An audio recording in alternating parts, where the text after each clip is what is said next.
how to delete all of your drafts in Instagram.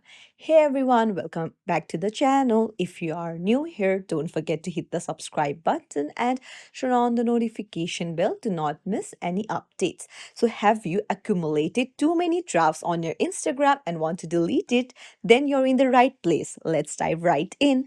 Open up your Instagram app, then go to the plus option in the top left, and then you need to go to the post option. As you can see, there is post, story, reel, and live at the bottom. There in the post, you can see recents and drafts option. Go to drafts, and then you can see all of your drafts here. Just tap on select in the top right, and then select the drafts that you want to delete, and then tap on delete and confirm it.